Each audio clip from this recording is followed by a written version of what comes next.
Aquí está. Ya. A ver, formalmente, como les decía recién, esta es la penúltima clase, ¿sí? Es decir, la próxima semana vamos a tener la última sesión de clase y luego el control, ¿sí? Y con eso nosotros ya cerraríamos también el semestre académico en este curso, ¿sí? Por lo mismo, el plazo en rigor para la entrega de los controles 1 y 2 ya se venció. Ahora, si por cualquier eventualidad no alcanzó a mandar el control 1 o el 2, tiene que solicitar ahí a mi correo la prórroga explicándome un poquito las razones y por qué pudo haber pasado eso. ¿Bien? Pero formalmente, hasta aquí llegamos con la recepción de los controles 1 y 2. Por mi parte, igual sé que la semana que pasó hubo harto esfuerzo por enviarlos, de hecho recibí bastante, y por eso tampoco alcancé a terminar las correcciones. Pero es bueno formalizarlo, ¿bien?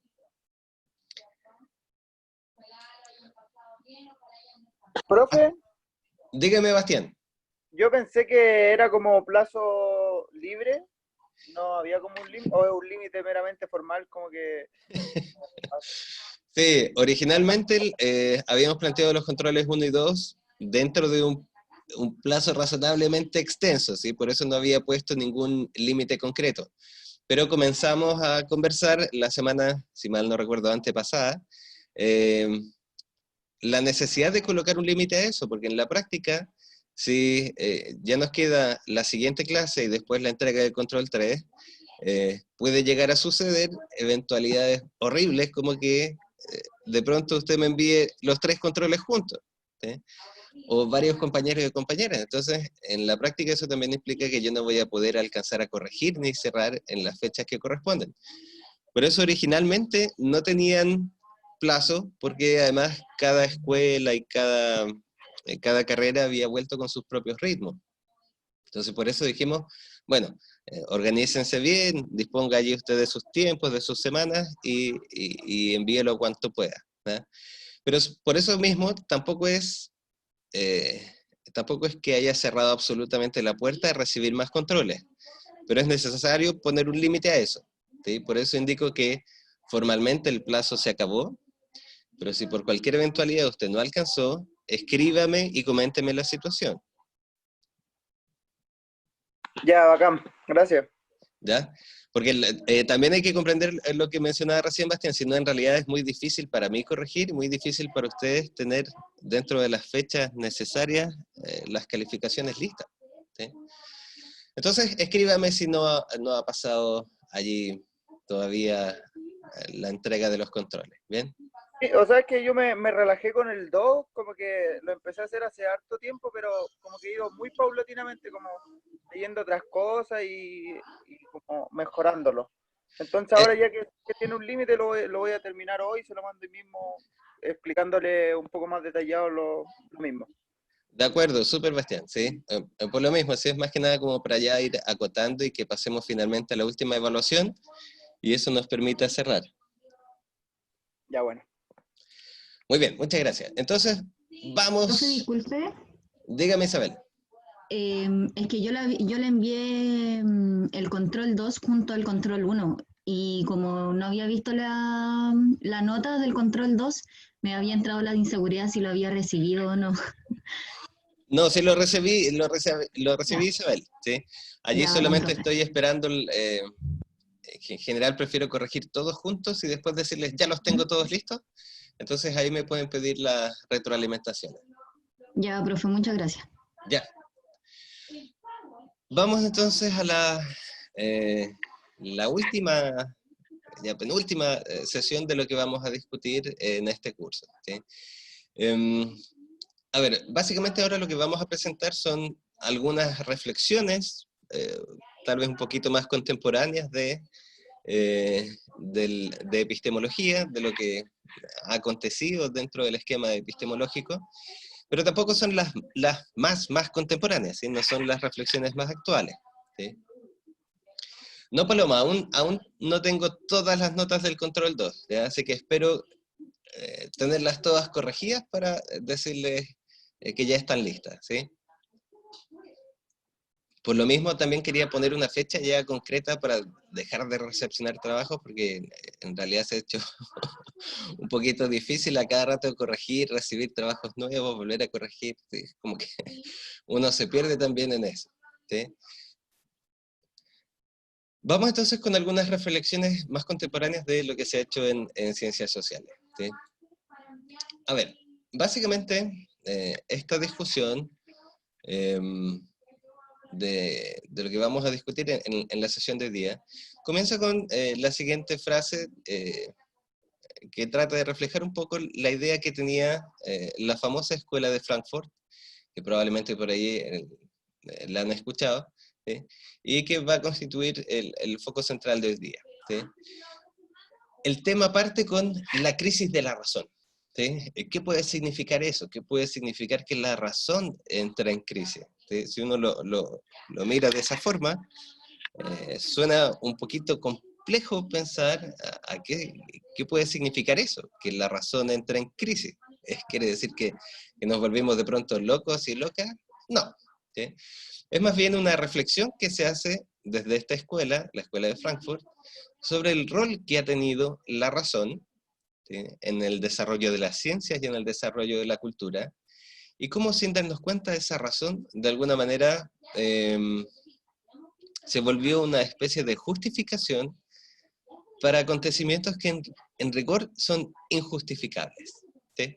Entonces partamos con la cita. La cita dice: el hombre, o el ser humano, digamos, el ser humano de hoy, se enorgullece de la razón y de sus concomitantes triunfos científicos, ¿sí? Es decir, mira lo que ocurre en la sociedad y dice, sí, si vemos a las personas hoy en día, la sociedad se siente orgullosa por el uso de la razón y los logros científicos que la razón ha traído, ¿sí? Si lo vemos hoy en día incluso, los científicos están sumamente orgullosos de cómo la razón permite buscar, por ejemplo, una vacuna para el COVID-19, ¿sí?, y salvar al mundo de la pandemia, ¿sí?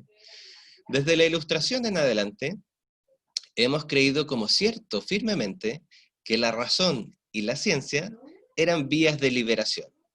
¿Qué quiere decir con eso? Lo mismo que estamos comentando ahora, ¿sí? Es decir, desde la Ilustración se ha pensado en esta cultura occidental que la razón era un camino para ayudar al desarrollo científico, y en la medida en que ayudamos y progresamos en el desarrollo científico, encontramos caminos de liberación, es decir, caminos de liberación del ser humano de las cadenas que la naturaleza le pone.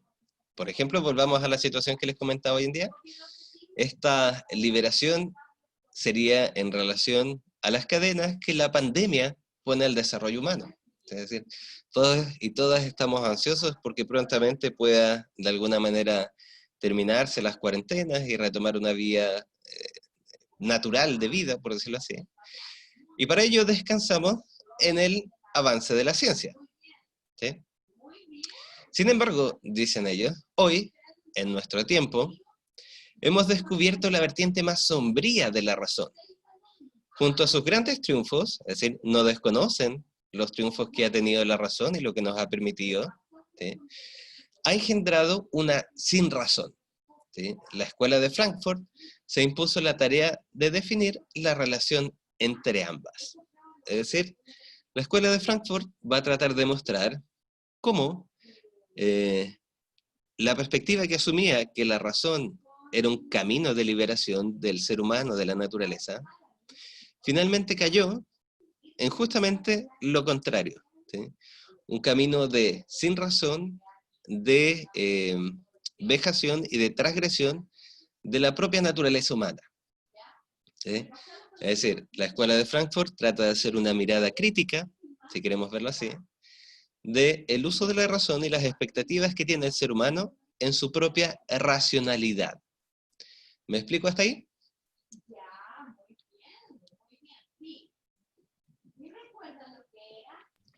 Yo me perdí un poco, profe, en lo último que dijo. Es decir, la escuela de Frankfurt trata de mostrar que, a pesar de lo que creíamos que era la función central de la razón, es decir, permitir el desarrollo humano, ¿sí?, hoy en día lo que ocurre es que la razón justamente, y el uso de la razón, nos ha servido para perder nuestra propia humanidad. ¿Sí? Nos ha llevado por un camino que era justamente el contrario que esperábamos. Ah, ya entiendo, profe, gracias. ¿Okay? Esa es como la intención que mueve la reflexión de esta escuela, ¿sí? La primera como mirada que tiene. Entonces, ¿cuál es el problema? Formalicemos un poquito el problema que intentan plantear acá. ¿Sí? Es el problema desde el cual parte esta posición teórica que representa la escuela de Frankfurt, es la necesidad de reflexionar el contexto de producción de la teoría. ¿Qué quiere decir eso? Todas nuestras teorías, todas nuestras reflexiones científicas y de las ciencias sociales, por ejemplo, se producen en un contexto. ¿Sí?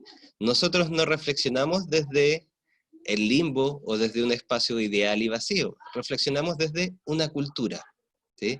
Eso es lo primero que tratan de mostrar. Y luego tratan de mostrar que justamente ese contexto imprime una cierta dirección al uso de la razón. ¿Sí? En palabras sencillas, por ejemplo, piense estas preguntas. Cuando reflexionamos y producimos conocimiento, como lo hacemos ahora, ¿realmente el conocimiento que producimos lo hacemos con libertad? En el sentido más radical posible de libertad. ¿Sí? ¿Nuestro pensamiento realmente es libre para producir teoría? ¿Qué cree usted? ¿Que no? ¿Y por qué no podría ser libre? ¿Por qué no podría ser radicalmente libre? Si parece que para algunos incluso pensar nos hace libres. Porque al final nuestra libertad está limitada por el contexto en el que vivimos, los pensamientos que tenemos arraigados, nuestras sensaciones. Exactamente, ¿sí? Entonces, ese es uno de los primeros núcleos de la reflexión de la escuela de Frankfurt. Parece que realmente nosotros no somos libres para pensar. Si eso es así, entonces tenemos que centrarnos y mirar qué elementos pueden interferir o pueden determinar un cierto sentido en el uso de nuestra razón, una cierta línea de pensamiento. ¿Sí? ¿Cómo podemos darnos cuenta de hacia dónde estamos siendo guiados, por decirlo así, con nuestro pensamiento? ¿Sí? El segundo eje de cuestiones o de problemas es cuando realizamos una investigación social, ¿sí? ¿Cómo se orientan nuestras investigaciones? ¿Cómo sabemos, por ejemplo, qué debemos investigar y cómo hacerlo? Pensemos en las ciencias sociales, por ejemplo. ¿Cuáles son los problemas que las ciencias sociales deben abordar? ¿Qué deben investigar?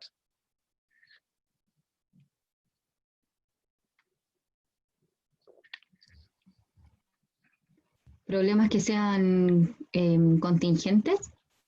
De acuerdo, muy bien Isabel, pero ¿cómo sabemos cuáles son esos problemas contingentes?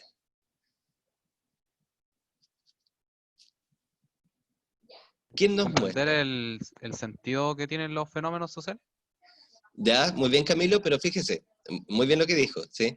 Pero ¿a qué fenómenos sociales nos dedicamos nosotros a mirar? Un sociólogo, una psicóloga, un trabajador social, ¿cuáles son los problemas que debe mirar?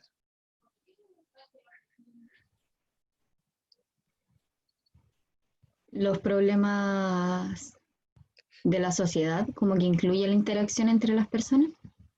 Ya, muy bien, muy bien.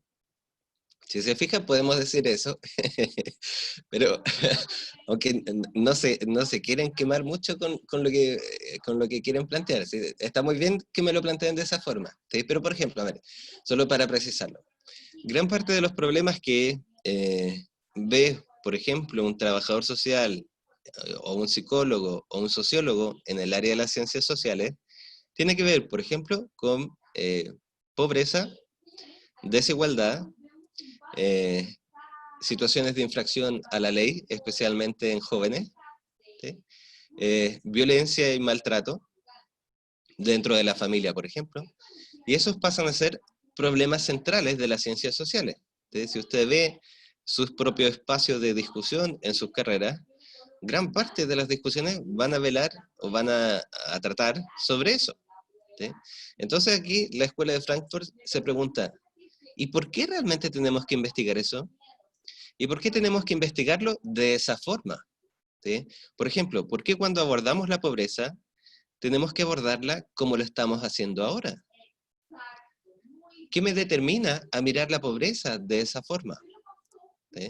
¿Se acuerda usted hace un buen tiempo, previo a toda la situación de la pandemia, cuando se discutía, creo que era la CACEN o el censo, no me acuerdo, una de estas grandes encuestas, se cuestionó enormemente la definición que se daba de pobreza, ¿sí? ¿Qué es la pobreza? Dígame usted, ¿qué es la pobreza?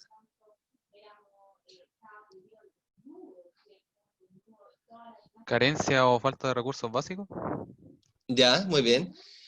¿Qué tipo de recursos serían básicos, Camilo? Comida, no sé, Muy luz, bien, todo lo que tenga. muy bien. Con... Como lo básico, los elementos básicos para una vida, ¿sí? Entonces, supongamos que partimos de esa definición. La Escuela de Frankfurt se pregunta, a ver, ¿y por qué? Primero, abordamos la pobreza. Segundo, ¿por qué abordamos la pobreza de esa forma? Pensando que pobreza es carencia de bienes necesarios para una vida. Y tercero, ¿por qué lo hacemos de la manera en que lo hacemos? Por ejemplo, ¿por qué entregamos beneficios sociales para resolver la pobreza? O ¿por qué desarrollamos habilidades pensando que eso en realidad nos va a permitir mejorar y superar la pobreza? ¿Sí? ¿Por qué lo hacemos de esa forma? ¿Se fija? Es una mirada crítica a lo que hacemos en las ciencias sociales, tratando de mostrar que en el fondo la selección de los problemas de las ciencias sociales y el modo en que se abordan depende o viene determinado por la propia cultura. En una cultura capitalista, el pensar la pobreza, de cierta manera, necesariamente va a estar ligado a los presupuestos del capitalismo. Y el cómo abordarlo, necesariamente, va a estar relacionado con los presupuestos capitalistas. ¿Me explico? Si viviésemos en una cultura socialista, la idea de pobreza quizás sería algo diferente y el modo de abordar la pobreza sería diferente. ¿Sí? Por ejemplo, no sé si en la cultura esquimal o la cultura mapuche existía la noción de pobreza. ¿Me explico?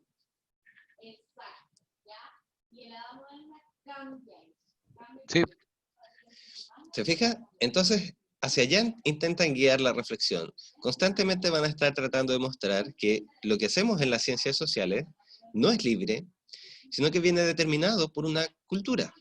¿Sí? Una cultura que tiene ciertos presupuestos bastante claros. ¿Eh?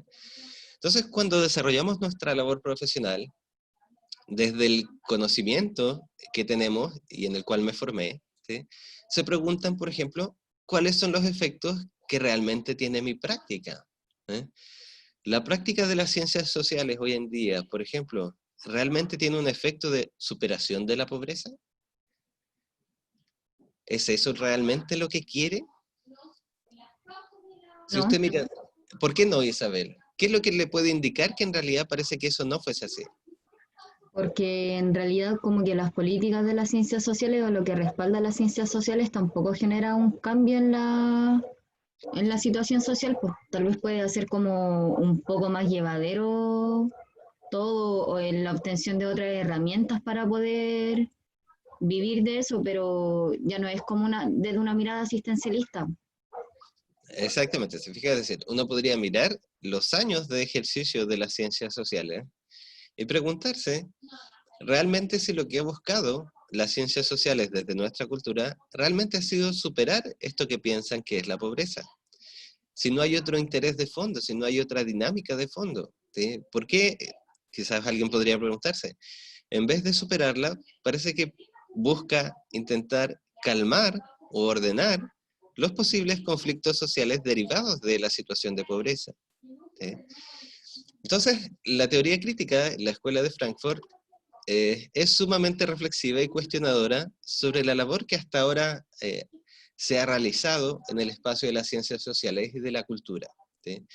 En general se ha aceptado que la Escuela de Frankfurt surge por la reunión de un grupo diverso de autores intelectuales, Horkheimer, Adorno, Marcuse, Benjamin, Habermas, ¿sí?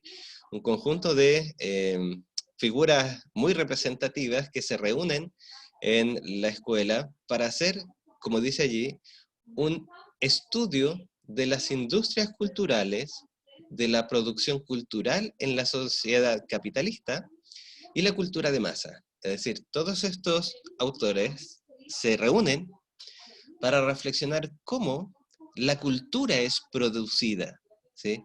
Cómo un espacio que hace posible posteriormente las ciencias sociales es resultado de una producción, ¿sí? Recuerden lo importante que es esa palabra desde Kant.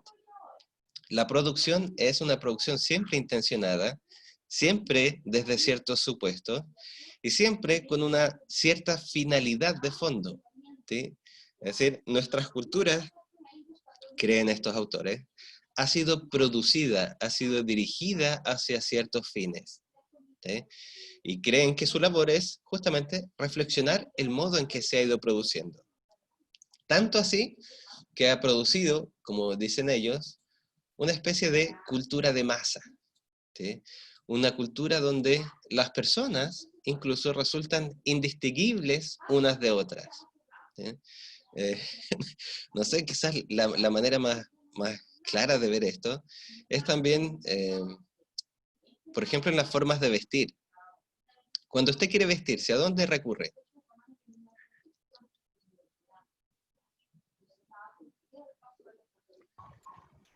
A la feria. Ya, muy bien, muy bien. Y a la feria, ¿de a dónde llega la ropa que está en la feria? ¿De dónde provino? Ropa americana o ropa de tienda usada, ¿Ya? De ropa ropa de americana. otras personas. Muy bien, sí. Y esas personas, en rigor, no es que hayan sido sus propios autores de sus vestimentas, ¿sí? Esas vestimentas fueron producidas masivamente en otros países, por ejemplo, y luego fueron enviadas acá, ¿sí? Como ropa americana, fíjese incluso el nombre, y luego son distribuidas para nosotros en la feria, ¿sí? Aquellos que no compren la ropa en la feria, por ejemplo, recurren a las grandes tiendas. En las grandes tiendas que encuentra usted producciones masivas de ropa. Entonces, sin darse cuenta, las propias personas comienzan a uniformarse. ¿Se acuerda lo molesto que era usar uniforme en el colegio? Uno podría preguntarse, bueno, pero fíjese lo que está haciendo también hoy en día, cómo la propia forma de vestir se uniforma a partir de una industria que hace posible esa uniformidad. ¿Me explico? Sí, profe. ¿Cómo, profe? ¿Podrá repetir? Lo Por favor. repito, Camilo, ¿sí? Es decir, lo que intentan mostrar esta escuela es que incluso la producción de la identidad, que viene asociada con la manera de vestirnos, depende de una industria que produce esas vestimentas. Y esas industrias, en vez de favorecer la individualidad, lo que hacen es favorecer la uniformidad, ¿sí? Y todos y todas comenzamos a vestirnos más o menos uniformadamente. Basta ver, por ejemplo, cuando se empieza a hablar de ropas de temporada, ¿sí? El uso de las panties, de la ropa de lycra, de los buzos, etcétera. Todo eso, esa identidad que producen esas ropas, ha sido uniformada por una industria que produce la ropa. ¿Me explico ahí, Camilo? Sí, profe. Gracias. Muy bien. Y si eso es así, por ejemplo, en la ropa, piénselo ahora también en relación a los otros elementos culturales. Por ejemplo, los contenidos curriculares de educación media, ¿sí? ¿Por qué se estudia la antigua Grecia en, no me acuerdo, creo que es quinto básico? ¿Por qué nuestros estudiantes, nuestros hijos deben aprender la antigua Grecia en quinto básico?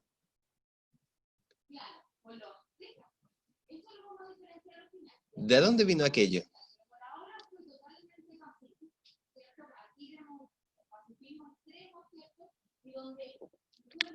¿Quién definió que eso era importante? ¿Me explico?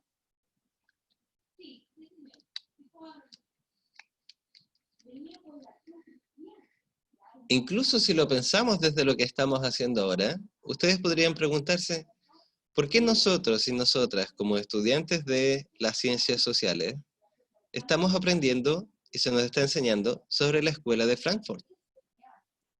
¿Por qué? ¿Por un tema cultural? ¿Pero qué quiere decir con eso ahí, Camilo? ¿Por qué por un tema cultural? ¿Qué es lo que me está incitando a eso? Ya, muy bien, como dice Paloma, porque son la base del conocimiento occidental, son la base de lo que una cierta industria ha considerado la base del conocimiento occidental. Se fija que los juicios que ocupamos son juicios terriblemente masivos, universales, tal como lo hace Paloma, así lo pensamos o tendemos a pensarlo, porque son la base de nuestra cultura, porque son la base de la cultura occidental. Pero allí es el espacio donde reflexiona esta escuela y dice, ¿realmente es así?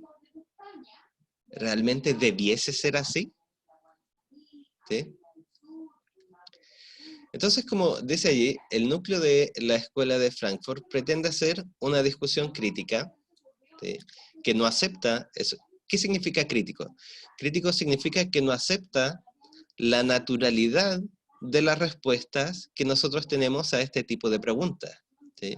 No acepta que esas respuestas necesariamente sean obvias. ¿Se fija? ¿Y por qué no lo acepta? No lo acepta porque supone que detrás de esas respuestas hay una cierta ideología de base. Es decir, a nosotros se nos ha enseñado a pensar así, se nos ha enseñado a pensar que es el único camino, y se nos ha enseñado a pensar que es natural verlo de esa forma. ¿Y cómo se nos ha enseñado? ¿De dónde se nos ha enseñado? A partir de ciertas condiciones sociales e históricas. ¿Se fija? Nosotros nacemos en una determinada cultura, en una determinada sociedad. Esa sociedad ya tiene una cierta ideología, y sobre esa ideología que ya tiene esa sociedad, nosotros comenzamos a desarrollar el uso de nuestra razón y aceptamos ciertas ideas como naturales y obvias. ¿Ven? Entonces, esta escuela dice, ojo, porque en rigor, todo eso lo vamos a reflexionar y lo vamos a ver como una construcción, no como algo natural, no como algo que es obvio que sea así, sino como una construcción, y por lo tanto hay que ver cuáles son los elementos que se ocupan para realizar esa construcción. ¿Cómo vamos hasta ahí?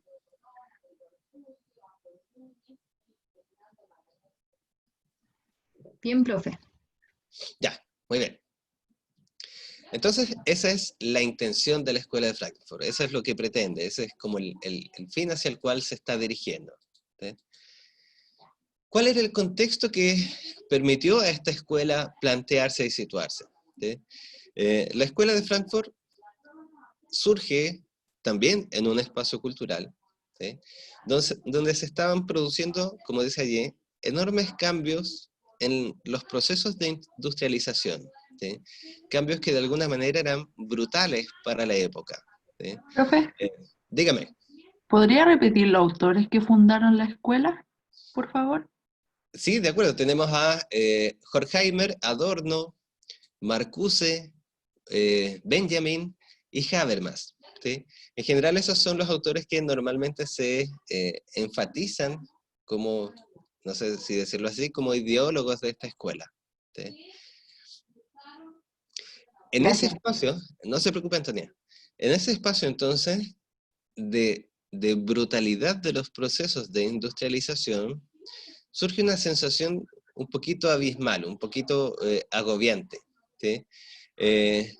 Piénselo así, a ver, en procesos donde antes se veían involucradas personas, ¿sí?, con rostro, con identidades, y que también producían objetos con una cierta identidad, se da paso a una producción industrializada donde desaparecen cada vez más las personas y toman mayor énfasis las máquinas, y donde la individualidad de las producciones desaparece y cede ante una especie de universalización de la producción, ¿sí?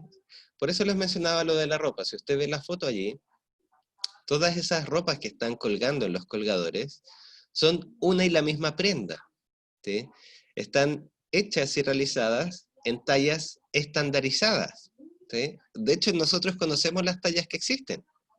S, M, L, XL, XXL, ¿sí? También van en números, 38, 36, 34, 40, 42, ¿sí? Es decir, el propio cuerpo y la vestimenta que va con ese cuerpo se universaliza en ciertas medidas, ¿sí? ¿Se ha preguntado usted por qué a veces la ropa nunca le queda bien?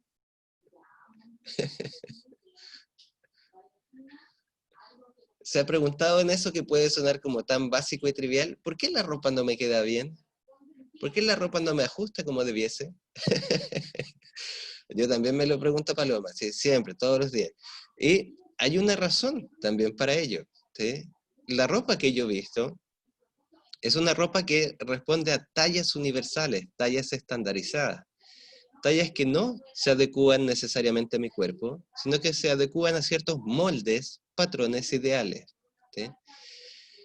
Ese proceso fue el proceso que, entre otros, produjo esta industrialización, ¿sí? El ser humano, el individuo comienza a desaparecer, comienzan a aparecer las grandes cadenas de producción estandarizadas, ¿sí? Las máquinas comienzan a ganar mayor relevancia y el ser humano comienza a desaparecer dentro de ciertos esquemas de producción maximizadas.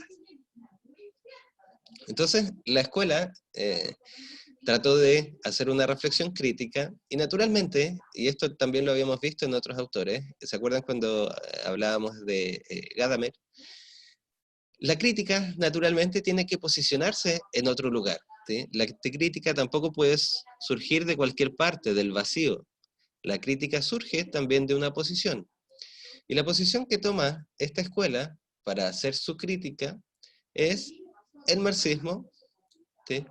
Y las posiciones marxistas para cuestionar el esquema capitalista que imperaba en nuestro espacio. Es decir, la reflexión que va a hacer la escuela de Frankfurt no es una reflexión neutral, es una reflexión que se basa también en ciertos supuestos, ¿sí? Y que a partir de esos supuestos pretende mostrar, por decirlo así, lo nocivo que se ha vuelto el capitalismo en nuestras sociedades contemporáneas, ¿sí? Vamos precisando entonces un poquito más. Formalmente, el nombre de la escuela se remonta al ensayo llamado Teoría Tradicional y Teoría Crítica de Horkheimer en el año 1937. ¿Sí? No puede, quizás no suena tan contemporáneo como usted cree, o como al comienzo decíamos, pero es, dentro del espacio de la reflexión, es más o menos contemporáneo, ¿sí? El énfasis entonces estaba en renovar la teoría marxista, volver a mirarla, volver a traerla en un espacio de utilidad académico, por decirlo así, de tal manera que entre un espacio interdisciplinario de profesionales marxistas pudiésemos reflexionar la ciencia contemporánea y el rol de la ciencia en una sociedad capitalista. ¿Se fija la cantidad de supuestos que hay allí? Fíjese. Primero entonces, la reflexión es interdisciplinaria. ¿Qué quiere decir eso? Dígame usted.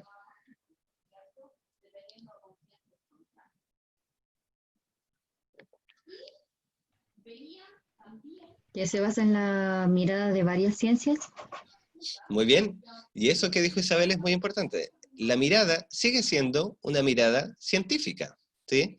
Solo que son distintas ciencias. Vamos a juntar sociología, filosofía, etcétera, como ciencias y vamos a tratar de hacer un discurso común.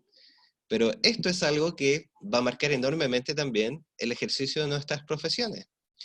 Siempre en el espacio profesional, quienes van a tener voz son justamente los cientistas y las cientistas sociales, no las personas. ¿Se fija?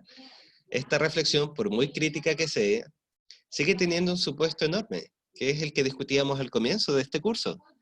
Quienes pueden hablar, y quienes pueden conocer, y quienes pueden hacer reflexión con valor, siempre son los cientistas sociales, no la persona común de a pie de la calle. ¿Lo ve? Ese es el primer enorme supuesto. La teoría crítica es una teoría que desarrollan profesionales de las ciencias sociales, ¿sí? Cientistas, personas que han recibido una herencia de formación, ¿sí? El segundo supuesto es que además estos cientistas de diferentes profesiones aceptaban como punto de partida para reflexionar y mirar el capitalismo la teoría marxista, ¿sí? Es decir, eran profesionales ideológicamente con compromisos marxistas que miraban la reflexión, que miraban el espacio dominado por el capitalismo y la razón. ¿Vamos bien hasta ahí?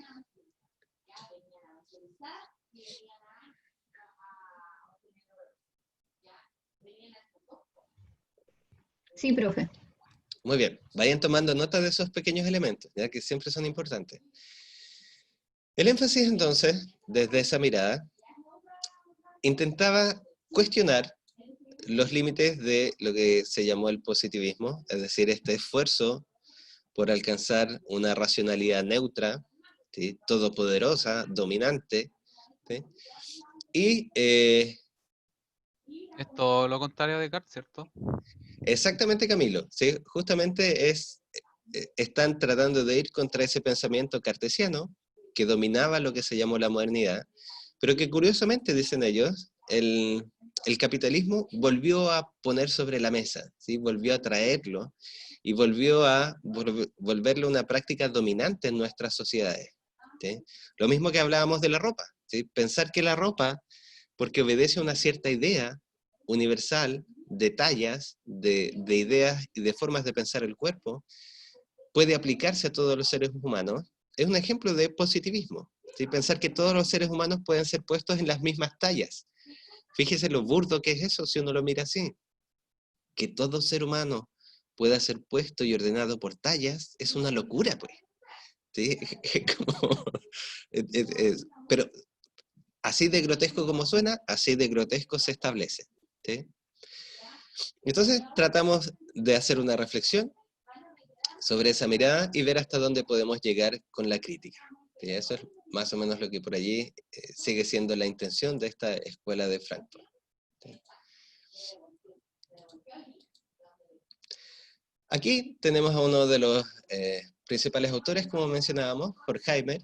Fue filósofo y sociólogo alemán. Allí ve usted también la interdisciplinariedad propia que cada uno de estos sujetos tenía, ¿sí? Famoso por su trabajo en la teoría crítica, ¿sí? Su foco, su referente constante es su texto Dialéctica de la Ilustración, ¿sí? Que escribió junto a Adorno, y por allí se vuelve una especie de obra pilar de la escuela de Frankfurt, ¿sí? En ese texto se realiza un análisis crítico de la cultura de masa y del fascismo, ¿sí? Al mismo tiempo que se vincula el concepto de razón con el sistema social moderno. Es decir, ¿qué nos interesa de eso a nosotros? En esa obra, La dialéctica de la ilustración, Horkheimer intenta mostrar cómo dos elementos se vincularon en nuestra cultura. Una cierta idea de la razón, que como decía Camilo, es muy cercana a la razón como la pensaba Descartes, ¿sí? Y junto a esa razón, ¿sí?, se vinculó la idea de una producción de una cultura de masas, es decir, producir una cultura uniforme, universal, para todas las personas, pero que no distingue justamente diferencias, sino que piensa que todos somos iguales, ¿sí? Por ejemplo, si volvíamos a Descartes, para Descartes existe una idea de ser humano, ¿sí? Y desde esa idea de ser humano, todos somos iguales. Por ejemplo, ¿todo ser humano es racional?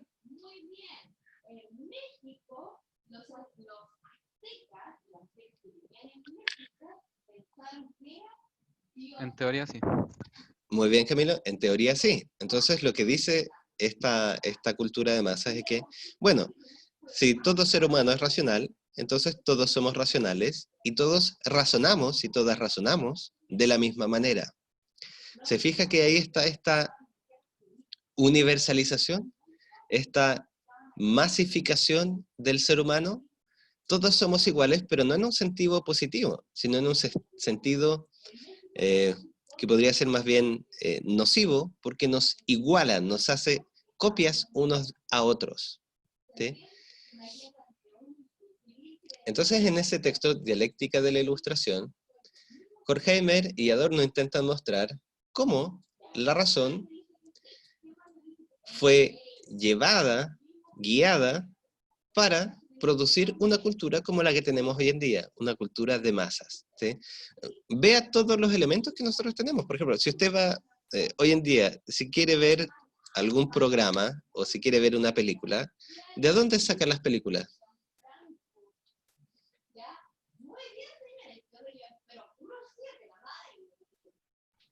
Internet. Muy bien, Internet. ¿Qué más? ¿Quién es el proveedor más masivo de películas hoy en día? Netflix. Netflix, pues sí, así como dice también Eugenio.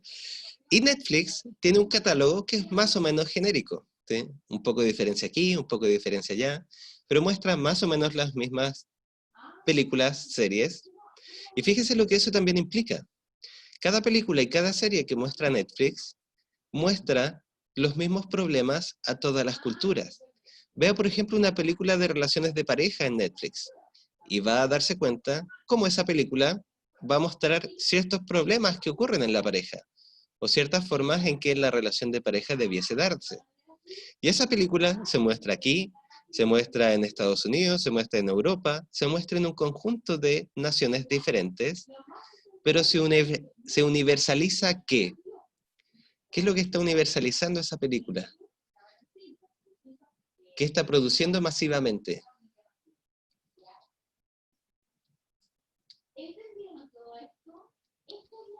Lo que es esperable para la relación de pareja. Muy bien, pues Isabel, ¿se fija? Nosotros, exactamente Eugenio, nosotros vamos formándonos como personas desde una cultura, ¿sí? Eso lo han dicho todos los autores para atrás. Pero lo que ha ocurrido, empieza a reflexionar en la Escuela de Frankfurt, es que se ha producido una industria cultural que universaliza rasgos del ser humano.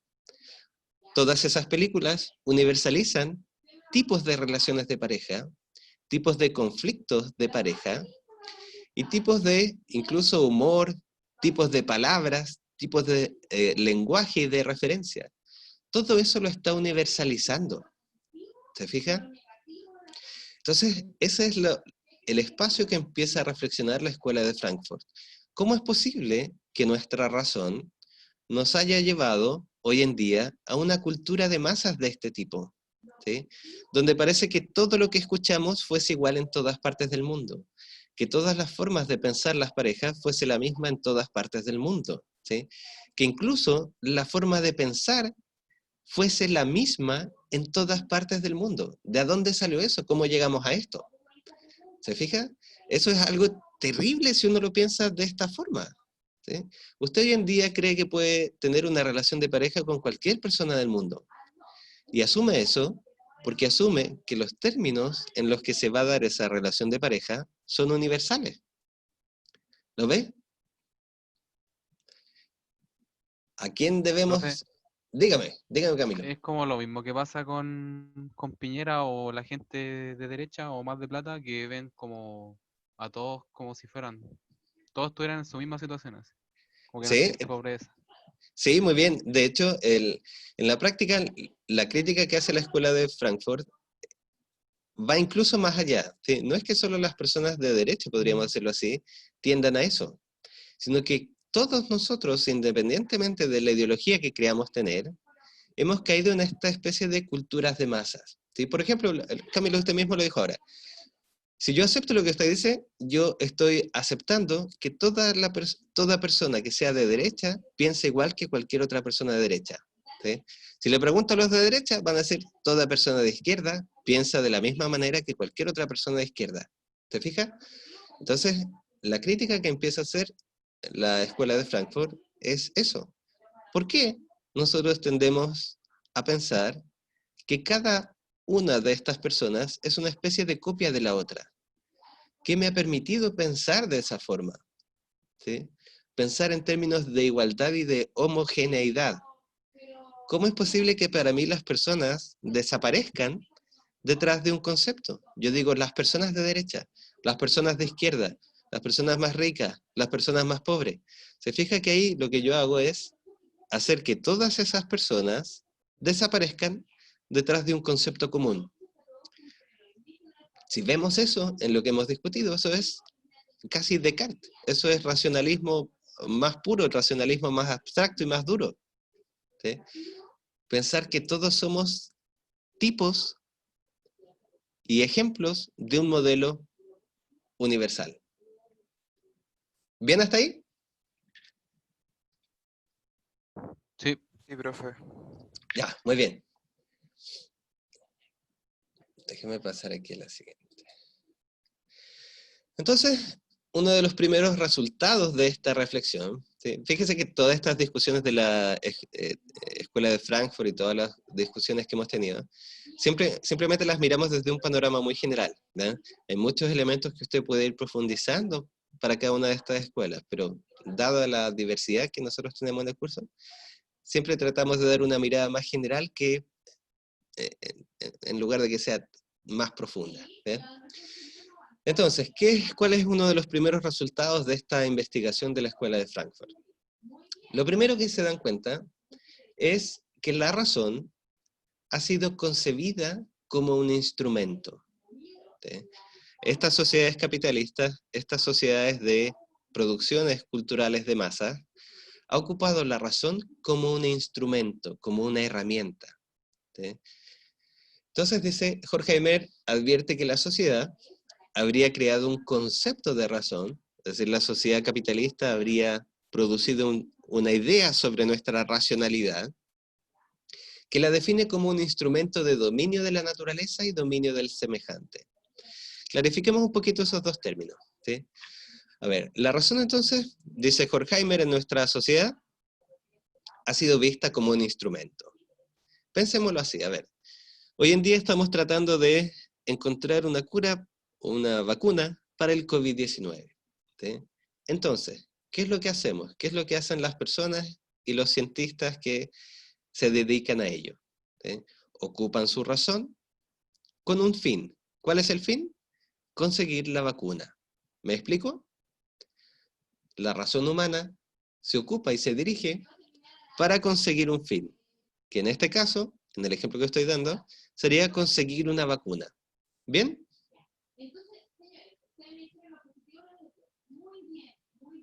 Sí. Muy bien. Si aceptamos eso, entonces la razón es un instrumento. ¿Por qué? Porque la razón se ocupa para algo. Se ocupa para conseguir una vacuna. Se ocupa con el fin de conseguir esa vacuna lo más rápidamente posible. ¿Sí?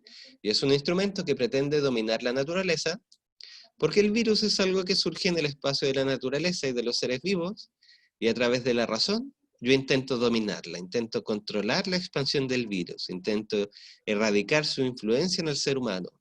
¿Te fijas? Entonces, uso mi razón para dominar la naturaleza. ¿Sí? Queremos energía eléctrica en el sur del país. Entonces, ¿qué hacemos? Ocupamos nuestra razón para pensar cómo podemos conseguir energía eléctrica. Uso mi razón entonces como un instrumento. ¿Cómo puedo conseguir energía eléctrica en el sur?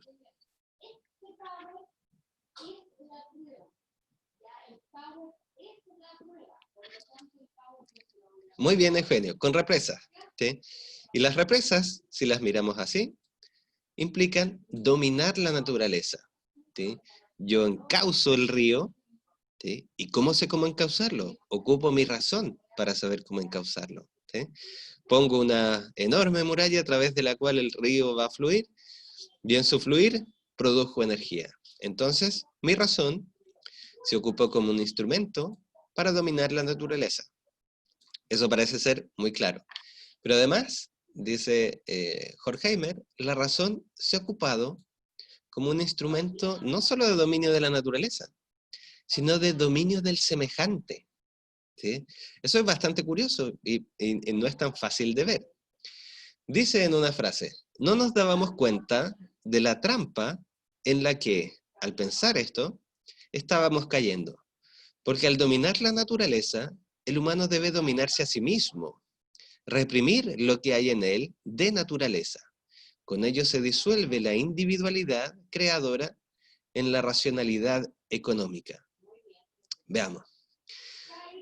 Sigamos con el ejemplo de la represa. ¿Sí? Nosotros decimos, el sur de Chile necesita electricidad. Cuando yo digo nosotros, ¿a quiénes podría estar refiriéndome?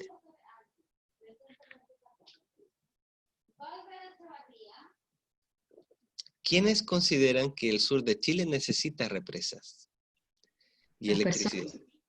Muy bien, pero ¿qué persona es Isabel? No es cualquier persona. ¿Qué persona está pensando en energía y en eso? Ya, muy bien, como dice Eugenio, por ejemplo, las empresas.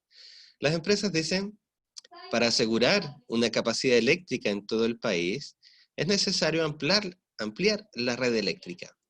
Llevar empresas al sur de Chile favorecería al desarrollo del país y favorecería también a las personas del sur de Chile porque tendrían acceso a energía eléctrica menos costosa, ¿sí?, que de otra forma. Bien, entonces, hay un grupo de personas que piensan en esa necesidad. Ahora, piénselo un segundo más. ¿Quiénes no están hablando a través de esa voz? ¿Quiénes son ignorados en ese discurso?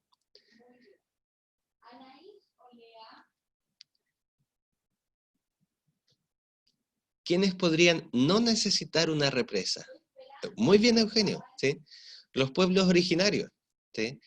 Para el pueblo originario, pensemos así, y ahí también estamos ocupando una etiqueta, ¿bien? Pero hagámoslo por el bien del ejercicio. Cuando pensamos en los pueblos originarios, ellos no tienen la misma necesidad que expresa las empresas, el gobierno y en general las personas del ambiente urbano, que creen que la electricidad es fundamental. ¿Sí? Para alguien de el pueblo originario, quizás es más importante esas tierras, ¿sí?, la naturaleza o el espacio que hay allí, el contar con su propia tierra y que no se les cambie de lugar sus casas. Entonces, ¿qué es lo que está mostrando allí Horkheimer? Cuando nosotros caemos en esa racionalidad económica, es decir, en esa racionalidad guiada por ciertos principios económicos del capitalismo, ¿sí?, disolvemos la individualidad que está presente, por ejemplo, en los pueblos originarios. Y los ignoro. ¿Los ignoro por qué? Porque yo digo, es natural que todo ser humano quiera tener electricidad. Todos nosotros pensamos de esa manera. Todos nosotros necesitamos electricidad en nuestras casas. ¿Te fijas? Disuelvo la existencia de esa individualidad diferente en una especie de molde común y universal. ¿Me explico?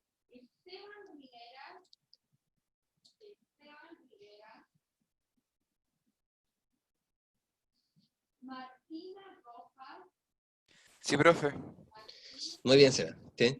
Entonces, eso es una especie de racionalismo que intenta homogeneizar a todos los seres humanos, homogeneizar sus necesidades, y por lo tanto plantear que esta forma de pensar que implica dominar la naturaleza, que implica dominar a los demás, es la única que debemos tratar de sacar adelante. ¿Sí?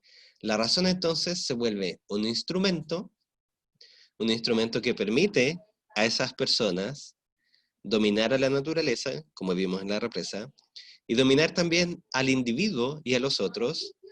¿Por qué? ¿Y cómo? ¿Y de qué manera? Volviéndolos parte de un molde, de una etiqueta, de un concepto universal. ¿Sí? Así pensamos nosotros hoy en día que cualquier persona puede querer tener electricidad, que para cualquier persona sería un avance tener una carretera, que para cualquier persona sería un avance tener una universidad o un supermercado líder al lado de su casa, ¿sí? Pero pensar de esa manera, diría Horkheimer, es disolver la individualidad que en realidad existe. Los demás no son como yo.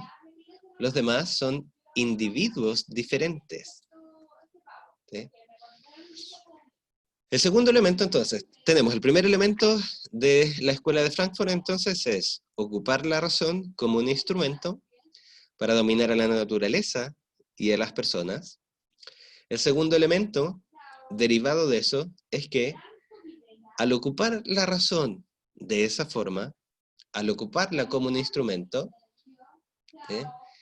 Entonces, lo que hago, como dice allí, según Adorno y Horkheimer, lo que se entiende por razón funciona como un mecanismo de dominio sobre la naturaleza y el otro, que era lo que decíamos recién. Y al pensar de esa manera racional, no debería suponer, en rigor, una actitud despótica. Es decir, cuando nosotros somos racionales, en teoría, debiésemos ser seres humanos más libres, ¿sí?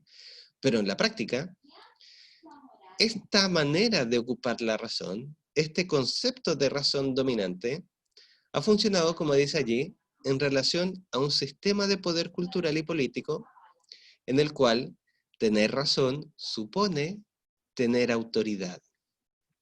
Volvamos al ejemplo de la represa, ¿sí? Si yo soy un profesional, un ingeniero, por ejemplo, y me acompaño por un físico, y me acompaño por un geólogo, por ejemplo, cuando yo digo que la única manera de obtener electricidad es generando una represa en este valle, el uso que estoy haciendo de mi conocimiento implica algo más. Implica que ese es el único camino, que lo que yo estoy diciendo es la única forma de lograr lo que queremos lograr. Y por lo tanto, el uso de esa razón implica una cierta autoridad, un cierto peso. ¿Me expliqué con eso? Sí, profe. Esto es enormemente importante, y es enormemente importante que lo comprendamos nosotros desde las ciencias sociales.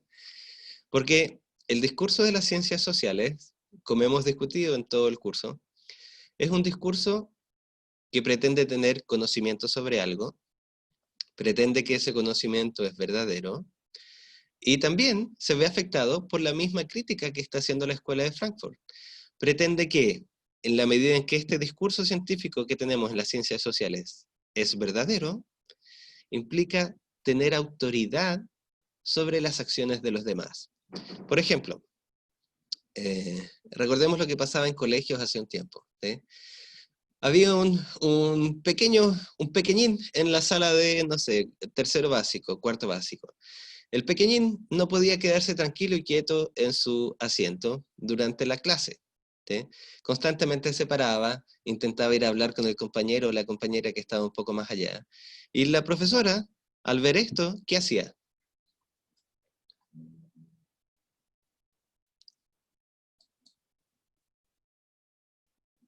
Lo retaba, supongo. Lo retaba, claro, lo retaba una y otra vez, y después mandaba a llamar a sus apoderados, ¿sí? En una época ocurrió que tras ese llamado al apoderado o la apoderada, ¿sí?, se le recomendaba, por ejemplo, llevar a ese pequeñín al neurólogo infantil. El apoderado, naturalmente preocupado, porque le están diciendo que su hijo es diferente a los demás, que su hijo no es igual a los demás, es decir, que su hijo no es como debiese ser, igual a los otros, decide, muy bien, voy al neurólogo, ¿sí? Y el neurólogo le dice, muy bien, esta es una situación común y recurrente, pero que se alivia con este medicamento que nosotros llamamos Ritalin. Entonces al pequeñín le dan Ritalin. ¿Qué hace entonces el apoderado? Le da Ritalin y el niño queda, el pequeñín, que antes era muy activo, muy elocuente y quería conversar todo el rato con su compañero o compañera que estaba más allá, queda ahora sentado en su puesto y, en rigor, no molesta a la clase. ¿Por qué los padres hicieron caso al neurólogo? Porque se supone que tiene una cierta autoridad por sus conocimientos, ¿o no? Exactamente, Sebastián, ¿sí? Hicieron caso al neurólogo porque el neurólogo sabe. Entonces, si el neurólogo dice que estas conductas se reprimen al tomar este medicamento, entonces su conocimiento racional se transforma en un conocimiento que otorga autoridad. ¿Por qué los padres hicieron caso a la profesora?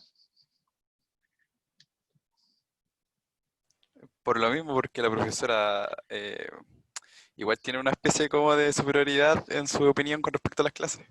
Muy bien, pues se fija, muy bien. La profesora sabe de clases, sabe de procesos pedagógicos, sabe qué se debe hacer y qué no se debe hacer para que ese pequeñín aprenda, ¿sí? Y ese pequeñín es igual a cualquier otro pequeñín que yo tengo en mi sala, así que lo que yo sé y lo que yo digo sobre cómo debe comportarse se transforma en una exigencia de autoridad para esos padres, ¿sí? Para esos apoderados, ¿sí? Y en el sistema, además, en el sistema cultural y político que tenemos, un pequeñín que no se escolariza tiene como consecuencias gravísimas que por decirlo así, se pasa a llevar o se pone en riesgo su futuro y su desarrollo, ¿sí? ¿Qué pasa con un niño que no se escolariza? ¿Qué puede hacer en el futuro? Dígame usted, ¿qué puede hacer un niño que no se escolariza?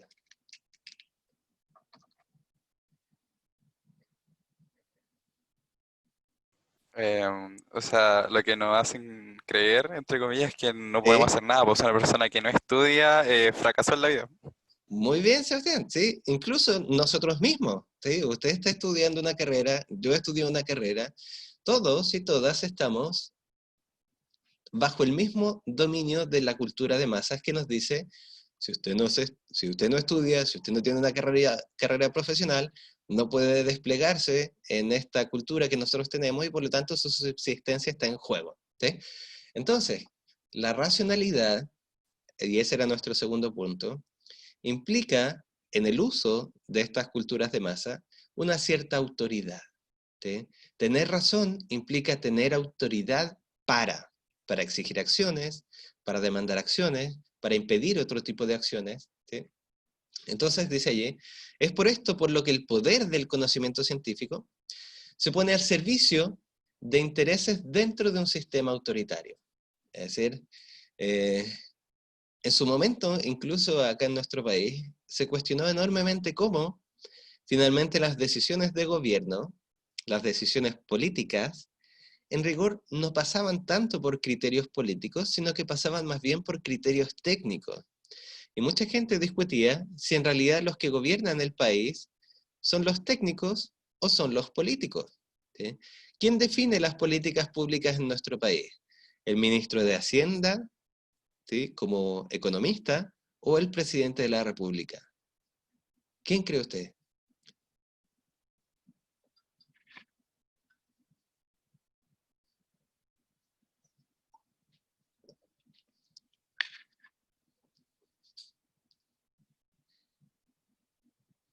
El ministro. Profe, ¿puede repetir? Que no- Lo repito, Camilo, ¿sí? En esta lógica que se de, me cortó justo, perdón. no se preocupe, en esta lógica de que el conocimiento científico implica poder, ¿sí? En nuestro país ha habido durante mucho tiempo una discusión que plantea quién realmente gobierna nuestro país. Si gobiernan, por ejemplo, los economistas, como el ministro de Hacienda, o gobierna el presidente. ¿Y por qué se plantea eso? Porque cuando el ministro de Hacienda dice que entregar ciertos beneficios sociales no se puede realizar porque eso pone en riesgo la economía, lo que está diciendo, lo que está afirmando, no es solo una muestra de su conocimiento. Lo que está afirmando es un conocimiento que crea un cierto espacio de autoridad. Y fíjese, la autoridad que llega a tener es decirle al presidente que no se puede hacer. ¿Se fija? Entonces allí, Camilo, ¿quién gobierna realmente? ¿El ministro de Hacienda o el presidente de la República?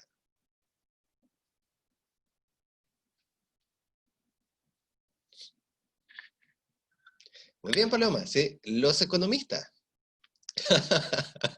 La roulette si usted quiere, ¿ya? Pero es esa dinámica que yo simplemente la pongo un poco como para el chiste acá en relación al gobierno de nuestro país, es una dinámica muy seria que plantea la Escuela de Frankfurt y que se cuestiona en rigor las consecuencias que tiene tener conocimiento científico en esta cultura capitalista, en esta cultura de masas, ¿sí? Todos nosotros y todas nosotras, en la medida en que nos estamos formando como profesionales de las ciencias sociales, también nos estamos formando para ejercer una autoridad, para aceptar que el conocimiento que nosotros tenemos implica una autoridad sobre las personas, ¿sí? Trabajo social implica una autoridad para intervenir en la vida de las personas, ¿sí? El sociólogo, a partir de su conocimiento, se autoatribuye una autoridad para analizar las dinámicas sociales, establecer dinámicas sociales más sanas, menos sanas, etcétera, etcétera, etcétera, ¿sí? Ni hablar de psicólogo o la psicóloga, ¿sí? El psicólogo o la psicóloga, en la medida en que, por ejemplo, describen una patología mental, ¿sí? Se atribuyen a sí mismos y a sí mismas la autoridad que puede llegar incluso al extremo de coartar y limitar la libertad de alguien. Si desde mi conocimiento yo defino que usted tiene una patología mental que pone en riesgo su vida, ¿qué es lo que estoy diciendo?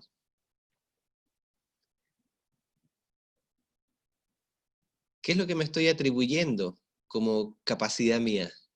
¿Qué puedo hacer con su vida? Una autoridad, Una autoridad que, ¿qué, Camilo? Ahí se le corta un poquito. sí, es ¿Qué que mi puede? internet no sé, está como fallando. Pero un segundo, perdón. El sistema nos está coartando. ¿Qué es lo que hace uno entonces allí como psicólogo o psicóloga? Me atribuyo la autoridad para incluso limitar su libre movimiento por la ciudad, ¿sí? Quizás necesito internarlo, quizás necesito internarla para que se recupere, ¿sí? Entonces, eso es la segunda característica que están enfatizando la Escuela de Frankfurt sobre el dominio y la autoridad que implica pensar la racionalidad de esta manera, ¿sí? Pensarla como todopoderosa. El riesgo se expresa y se vuelve mucho más patente en la reflexión de la Escuela de Frankfurt cuando toman como ejemplo de todo esto, ¿sí?, lo ocurrido durante la Segunda Guerra y lo que ocurrió con el pueblo judío. Entonces dicen, en Auschwitz se manifiesta la alianza entre la visión específicamente moderna de la razón como medio esencial de administración y la locura que emana, ahí debe decir en rigor, de la razón. Los propios compatriotas de Hegel, ¿sí?, una autoridad sobre lo que debiese ser el uso racional y correcto, ¿sí?, han demostrado la capacidad de la razón para el mal cuando ésta deviene instrumento de los poderosos en un mundo donde la razón crítica ha sido desterrada. La horrible novedad de Auschwitz es la de una fría carnicería considerada en sí misma como un fin. Desde siempre, y movidos por la pasión, los hombres han matado, ya como medio, ya como fin. Pero solo en Auschwitz, bajo el nazismo, la matanza de inocentes se convierte simultáneamente en fin y en cuestión de política de Estado diferenciada, planificada y autoritaria. Aunque incidentalmente siempre han muerto jóvenes en la guerra, con el nazismo estas muertes llegan a ser el fin de la guerra y su justificación, ¿sí? En Auschwitz es el símbolo adecuado de la modernidad porque aúna, junta, razón y sin razón, de modo tal que resulta imposible disociarlas. Auschwitz resulta ser un lugar racional, pero no razonable. Es racional en la medida de la eficacia y sofisticación con que se cumple su objetivo. Si no fuese por las tecnologías de la ciencia moderna, hubiese sido irrealizable y aún difícilmente concebible. Además, la traducción práctica de la pesadilla hitleriana hubiese resultado impensable a no ser por la convicción moderna de la identidad imposible de teoría y práctica, fundamento de la tecnología. ¿Qué es lo que están tratando de expresar allí? A ver, lo que están tratando de mostrar es que lo que ocurrió en los campos de concentración, en rigor, desde la racionalidad que estamos criticando, es un proceso racional. Piénselo así, en un campo de concentración, usted tenía que resolver un problema enorme.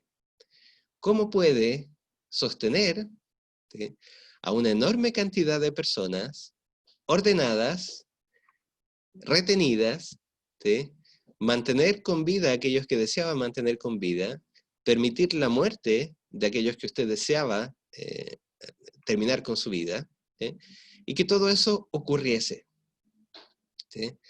Desde allí, los campos de concentración operaron racionalmente con mucho éxito. ¿Me explico? Sí, profe. Muy bien. Pero lo que están criticando es que justamente a pesar que eso sea, que las acciones que se hayan realizado allí eran racionales, en el sentido crítico que propone la Escuela de Frankfurt, no eran razonables. ¿Por qué no eran razonables? Porque no era un uso humano de la razón.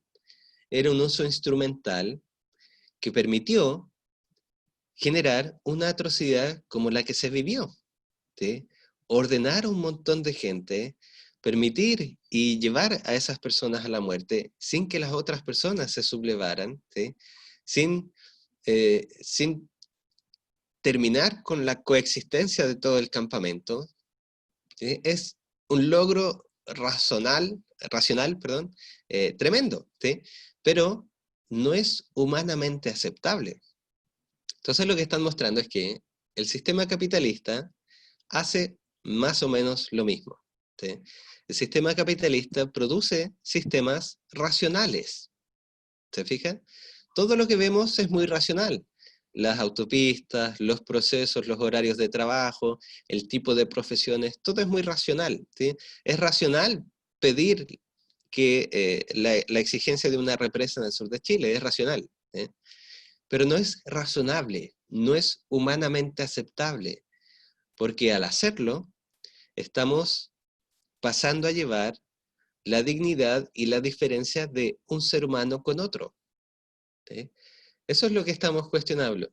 Todos nuestros procesos en las ciencias sociales pueden ser procesos racionales, ¿sí?, pero no son procesos razonables, humanamente dignos. Piense, por ejemplo, lo que ocurre hoy en día en las ciencias sociales a propósito de las vulneraciones de los derechos de los niños, y niñas y adolescentes, ¿sí? Supongamos que estamos con, y esto se lo menciono porque también hace un tiempo fue bastante cuestionado en televisión y en todos lados. Tenemos un niño o una niña que están siendo vulnerados en sus derechos en sus hogares, ¿sí? Reciben o son testigos de maltrato. ¿Qué es lo que dice nuestro sistema que hay que hacer con esos niños?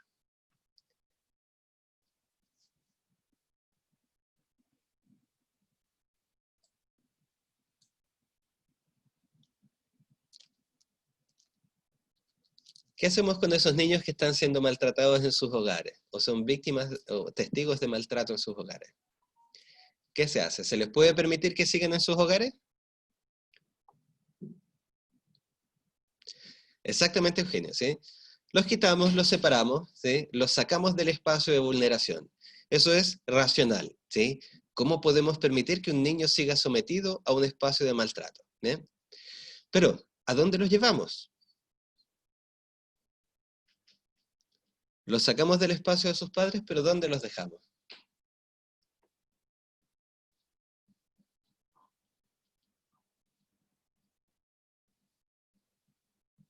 ¿Dónde se van todos esos niños y niñas?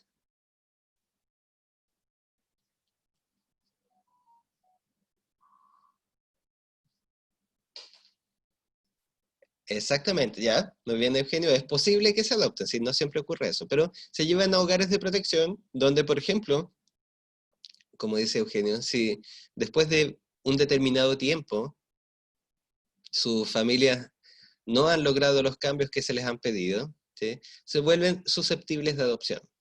Entonces, es racional todo ese proceso, ¿sí?, pero no es razonable, no es humanamente digno. ¿Por qué? Porque esos niños finalmente van a hogares donde se continúan vulnerando sus derechos, ¿sí? Si miramos, por ejemplo, el desarrollo del país, el desarrollo, los lugares donde se construyen casas, donde se dan viviendas básicas, por ejemplo, también nos damos cuenta que el proceso es racional, ¿sí? Es decir, ¿dónde podemos construir más casas? ¿Sí? Santiago es una ciudad colapsada, así que ¿dónde construimos casas y viviendas básicas eh, que nos permitan construir la cantidad de viviendas básicas que necesitamos? En la periferia de Santiago. Racional, muy bien. Pero ¿qué pasa, pues? Estamos mandando a personas en condiciones de vulnerabilidad o precariedad a la periferia de Santiago, ¿sí?, donde moverse, ¿sí?, a sus lugares de trabajo les va a implicar un costo enormemente más alto, ¿sí? Y estamos generando espacios que facilitan la marginación y la exclusión de las personas. Entonces, a grosso modo, toda esta reflexión de la Escuela de Frankfurt intenta mostrar que el uso de la razón puede caer en algo terriblemente nocivo, que es pensar que porque algo es racionalmente posible, ¿sí?, entonces racionalmente debe ser aceptado. Y eso no tiene por qué ser así. El uso racional no tiene por qué implicar la aceptación de esa propuesta racional. No porque algo sea racionalmente posible, debe ser moralmente aceptado, por decirlo de alguna manera, ¿sí? No porque algo sea técnicamente posible, es moralmente deseable o aceptable. ¿Me explico? En algún momento podríamos pensar que supongamos que la pandemia hubiese llegado a un extremo más o menos relevante, ¿sí?, aún más relevante, ¿sí?, donde pudiésemos organizar a las personas infectadas en un sector de Santiago. Podría ser racionalmente posible, ¿sí?, eliminar a esas personas para eliminar con el virus, ¿sí? Si eliminamos a un grupo identificado de personas que tienen virus y que ponen en riesgo al otro grupo, entonces podría ser racionalmente posible eliminar a esas personas para salvar al resto, ¿sí? Pero ¿es algo moralmente aceptable?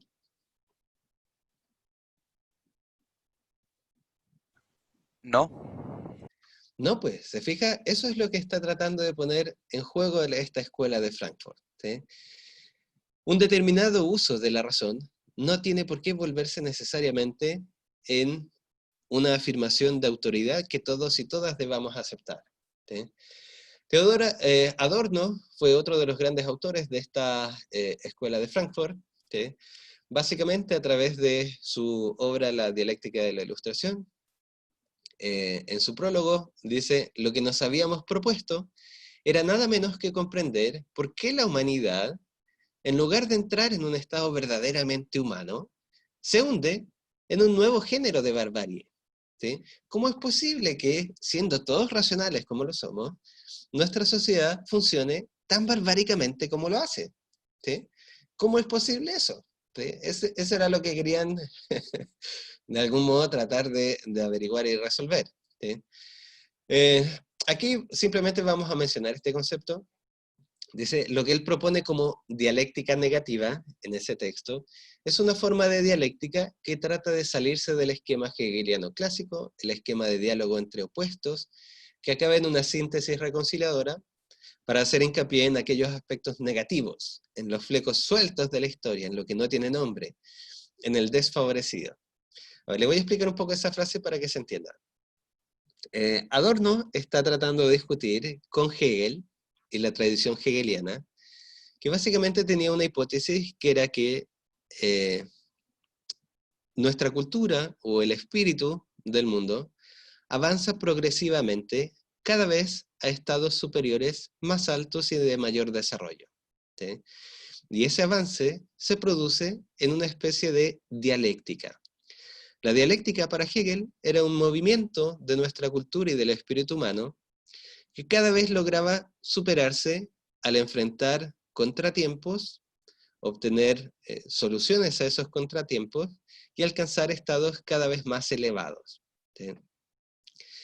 Lo que intenta mostrar Adorno es que esa dialéctica, esa idea de que el mundo realmente y el espíritu del mundo va constantemente evolucionando, superándose a cada paso de la historia, en rigor cae en algo muy grave y muy serio, que es invisibilizar e ignorar que nuestra cultura no siempre ha logrado visibilizar todos los elementos singulares que han ocurrido.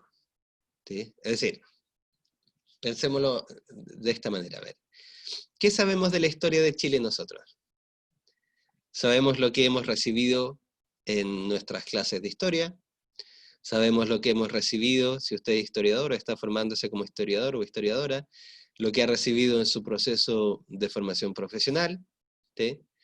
Pero, ¿esa es toda la historia de Chile?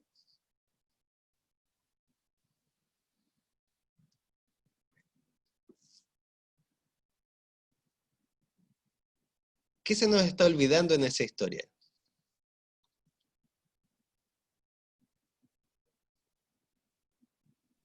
Solo sabemos lo que leemos o lo que nos dan a conocer. Muy bien, Camilo. Y por lo tanto, si solo sabemos lo que leemos o nos dan a conocer, ignoro todo lo demás. Ignoro la historia de mi vecino, ignoro la historia de las familias que tengo no sé, de la cuadra. Ignoro la historia de los pueblos que no alcanzaron a producir relatos escritos. Ignoro toda la tradición y la historia de los pueblos que nunca escribieron nada. ¿Sí?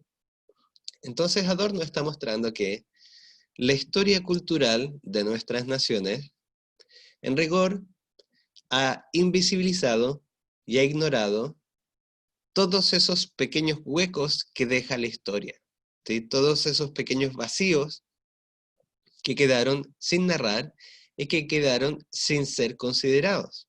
¿Sí? Y lo que está mostrando es incluso aún más. Dice, en estas culturas de masa, en las culturas que vivimos hoy en día, estamos cayendo constantemente en una invisibilización de todo aquello que es diferente, ¿sí? De todo aquello que es singular. ¿Eh?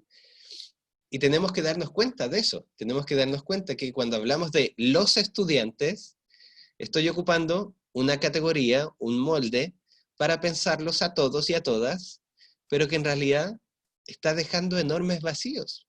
¿Sí? Porque que todos ustedes y todas ustedes sean estudiantes no significa que son iguales, pero yo los estoy pensando como si fuesen iguales. ¿Sí?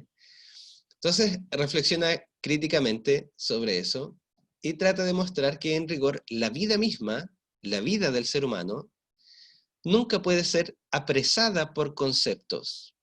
¿Sí? Cuando yo digo mujeres, ¿estoy realmente mencionando a todas las mujeres? ¿Estoy mencionando todas las diferencias que puede existir dentro de las mujeres? Y incluso cuando digo mujeres, ¿realmente estoy dando cuenta de toda la diversidad posible de personas que hay allí?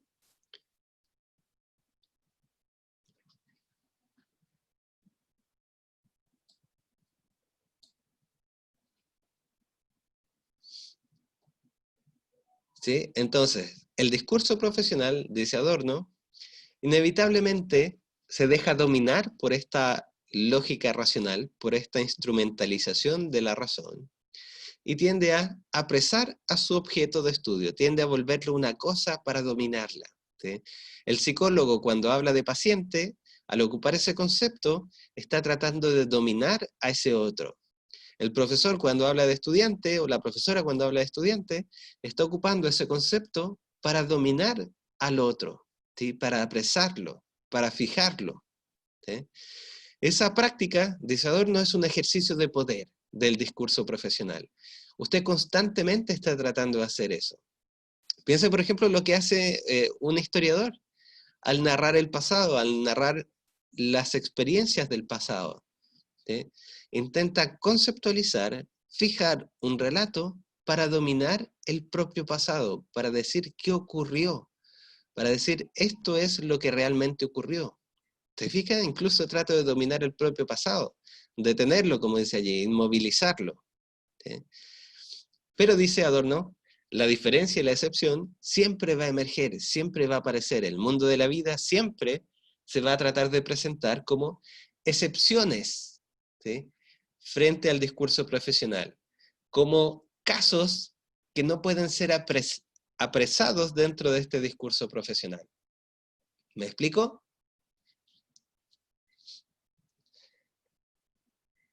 Sí, profe.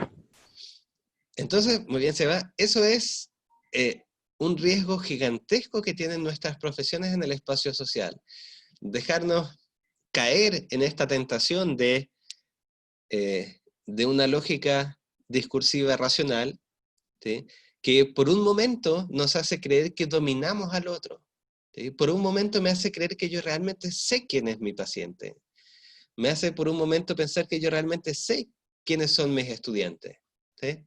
Esa es la locura en la que caemos en esta cultura capitalista de producción de masas y que cuestiona Adorno. ¿Sí? Entonces Habermas es otro autor de la Escuela de Frankfurt, perdone que pase muy por encimita de estos autores, pero no nos da como para mucho más. Habermas reflexiona también sobre lo que dice Adorno, ¿sí? Pero se da cuenta de, por decirlo así, un pequeño traspié que comete Adorno. ¿Sí? Se da cuenta que Adorno en toda esta crítica, que puede tener mucha razón y mucho valor, ¿sí? No se percató por un momento que la razón también puede pensarse de una manera diferente. ¿Sí?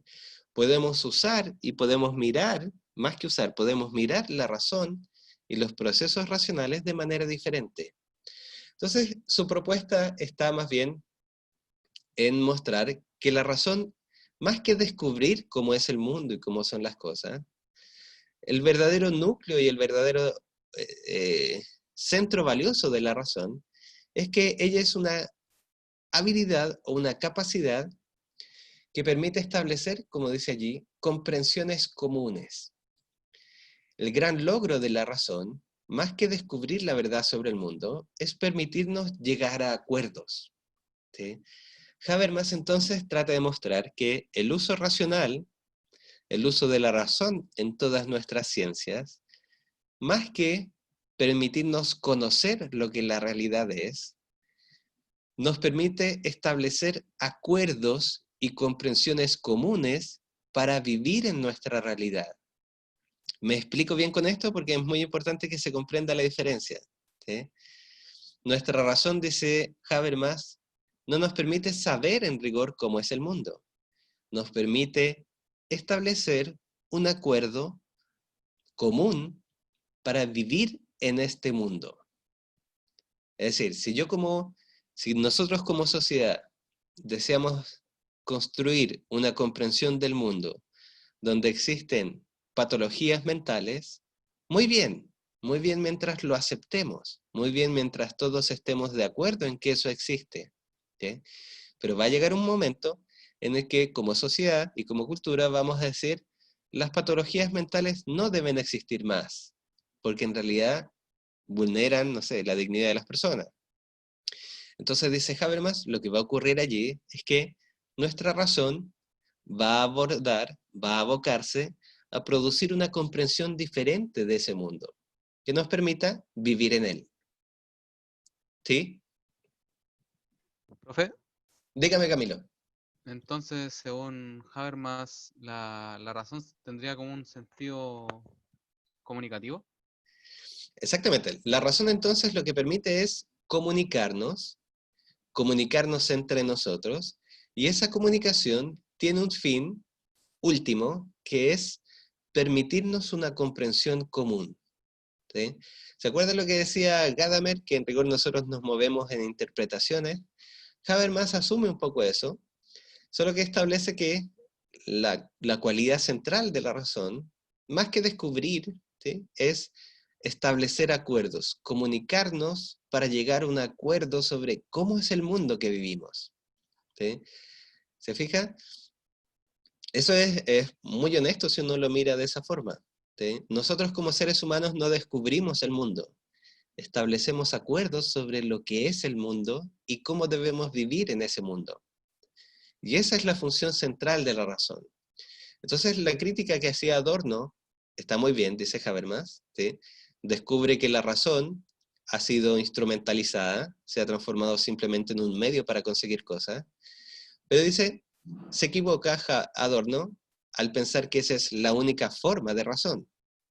La razón también nos permite establecer acuerdos, y al establecer acuerdos podemos ir ganando espacios de reconocimiento para la diferencia que antes no existía. ¿Sí? Por ejemplo, antes nosotros usábamos el concepto hombre para referirnos a toda la humanidad. ¿Sí? Y eso era una comprensión válida y legítima, y nos comunicábamos de esa forma. Sin embargo, ¿qué ocurrió después? La comprensión, ¿sí? El uso de la razón nos mostró que esa comprensión no era adecuada. Y la cambiamos. ¿Sí?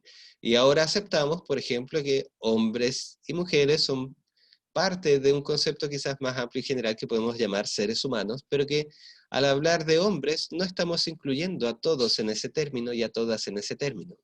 ¿Sí? ¿Me explico?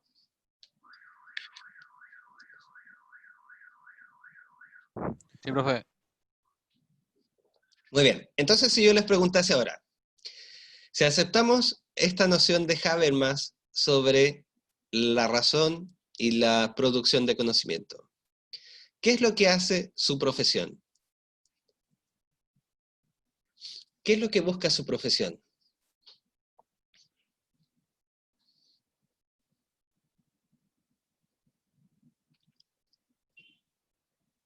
Una especie de acuerdo para ser aceptada por la Muy mayoría, bien, ¿no?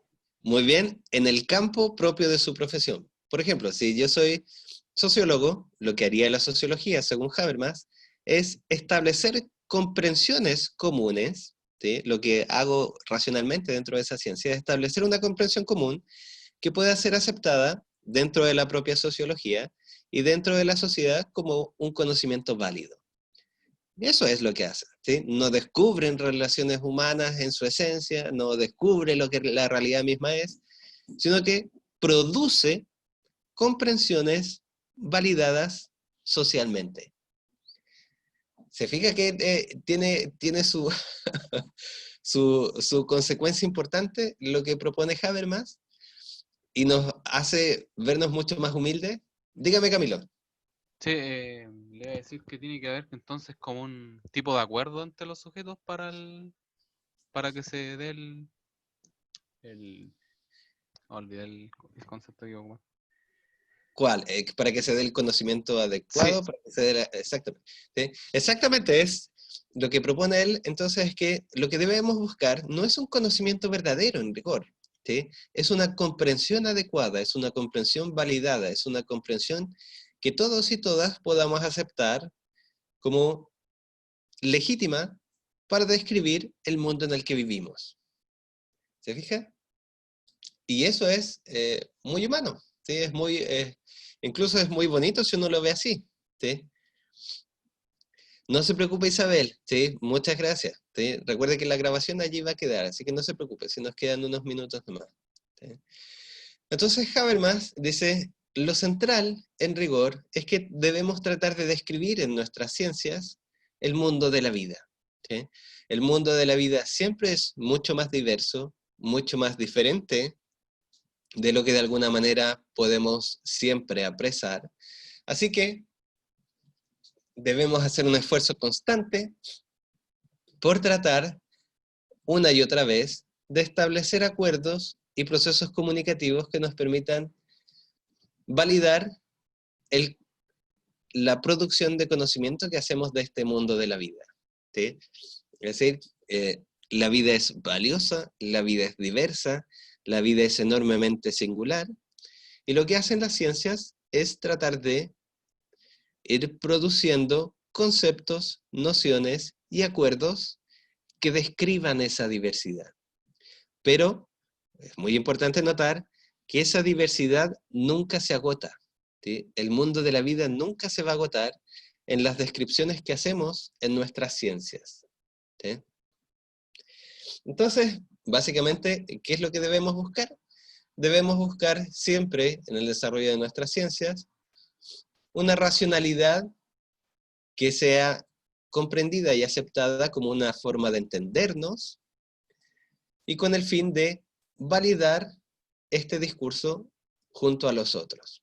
¿Sí? Es decir, nunca un conocimiento científico puede suponer que puede existir sin la validez de las personas hacia las cuales se dirige y la validez que debe esperar dentro del espacio de los demás colegas o de la propia, la propia comunidad profesional, ¿sí? El conocimiento, para que exista como tal, debe ser validado tanto por las personas como por los profesionales como una forma adecuada de describir la vida que vivimos, ¿sí? Entonces, esa validez siempre va a ocurrir en un espacio de interacción, de diálogo, de comunicación, de unos con otros, ¿sí? De unas con otras, ¿sí?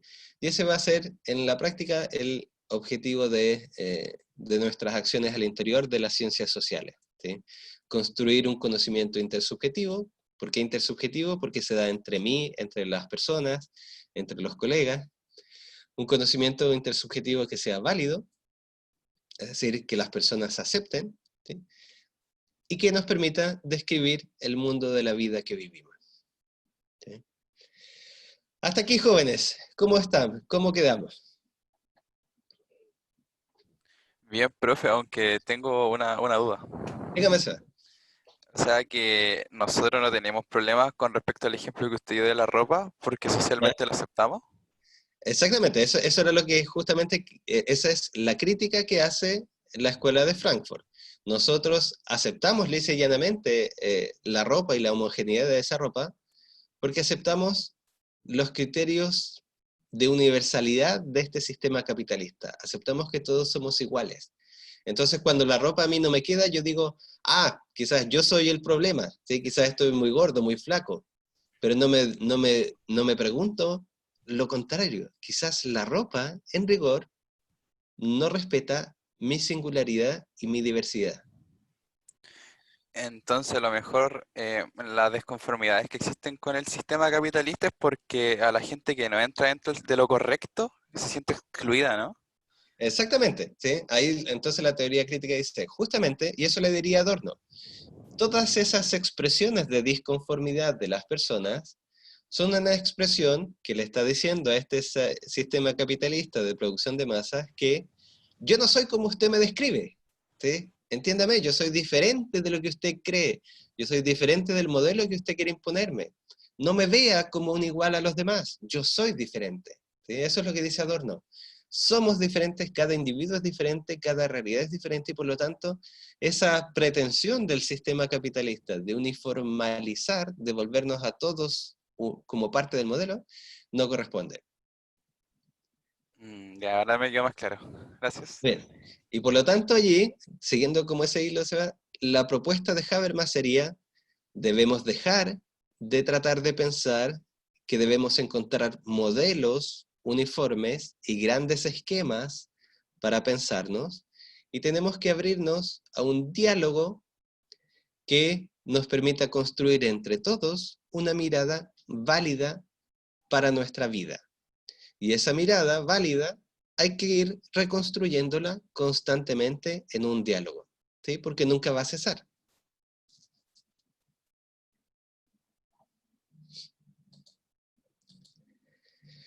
Muy bien, jóvenes. Como ven, quizás la sesión de hoy día es un poquito más abstracta que otras, ¿sí? Lo vamos a dejar hasta acá también, ¿sí? La próxima semana, les recuerdo entonces, es muy importante, esa va a ser nuestra última sesión formal de clases, y luego les presentaré el último control, ¿ya? Les recuerdo, si pueden, por allí en el WhatsApp de la sección, reafirmar lo de la entrega de los controles 1 y 2, ¿sí? Que en rigor ya no tenemos mucho más plazo, y que si no lo han entregado todavía pueden escribirme para enviarlo, pero que ya hay que ir cerrando con ese proceso. ¿Bien? Profe, me quedó una última duda. Dígame, Seba. Entonces, es que, no sé, encuentro, hay algo como que me da mucha vuelta. ¿Ya? Porque lo que nosotros sentimos por disconformidad es que en sí todos somos distintos, Sí, sí. pero al mismo tiempo todos queremos sentirnos igual entre todos. Entonces encuentro como que, no sé, Sí, algo muy bien, muy bien, extraño. muy bien. Se fija, eso es, también expresaría a ver, por decirlo así, la atención a la cual nos ha sometido este sistema de producción cultural de masa, ¿sí? Que nos ha hecho creer o pensar que todos somos iguales en el sentido de que todos somos uniformes unos a otros, ¿sí? Entonces, cuando yo me reconozco como diferente y siento que el sistema no me expresa, no me reconoce en esa diferencia, caigo en esta tensión interna, donde digo, sí, quiero ser igual a los demás, pero no me siento igual a los demás. ¿Se fija? Esa es una contradicción que el propio sistema nos ha colocado dentro de nuestra propia identidad, ¿sí? Como que si soy un estudiante diferente a los demás, entonces algo me pasa, algo está mal conmigo.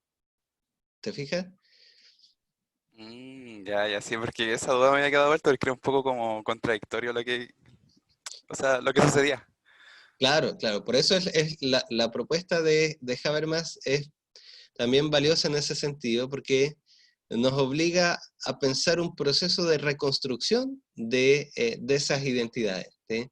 No es que de la noche a la mañana yo pueda dejar de verme de esa forma, ¿sí? Debo ir dialogando para ir reconstruyendo esa identidad que este sistema produjo en mí, ¿sí? Debo producir una nueva forma para pensarme diferente de los demás, pero al mismo tiempo conectado con ellos, ¿sí? Conectado con los otros. Ya, ahora me quedó mucho más claro. Gracias, profe. Ya, súper. Bien, jóvenes entonces, ¿sí? Camilo, dígame. Sí, quería preguntarle qué otro ramo hace, porque en el segundo Sí. semestre no estoy muy seguro si usted imparte un ramo Hasta de ahora epistemología. no tengo nada para el segundo semestre, ¿sí? Ahí todavía tengo que ver qué va a ocurrir con otras posibilidades, ¿sí? Pero en general yo siempre doy epistemología nomás y ahí cada uno sigue ahí en sus propias eh, eh, carreras su formación, ¿sí? Ya. ¿Epistemología solamente el primer semestre, profe? Sí, lo que pasa es que algunas carreras tienen ramos que continúan estos ramos de epistemología, ¿sí? Pero no hay una epistemología 2 como cátedra de facultad. Debería, profe, porque como que me hace pensar mucho. Sí, yo creo que de Pienso a lo poquito, mismo. y además, claro, quizás esta modalidad nos ha ido como acortando un poco las discusiones, porque presencialmente tenemos mucho más espacio para discutirla y aplicarla, ¿sí? Pero bueno, cualquier cosa siempre cuente con mi correo, pueden comunicarse conmigo cuanto lo deseen, ¿sí? Cada una de sus carreras todavía tiene mucho que entregar, este es un ramo de primer semestre o de inicial, entonces todavía les queda mucho espacio allí para reflexionar, ¿ya? Nos vemos, si Dios quiere, la próxima semana. Mucho ánimo y mucha fuerza, que ya estamos en la recta final del semestre, ¿ya? Que descansen y cuídense mucho. Chao, Muchas profe. gracias, profe. Gracias. Chao. Chao, cuídense mucho.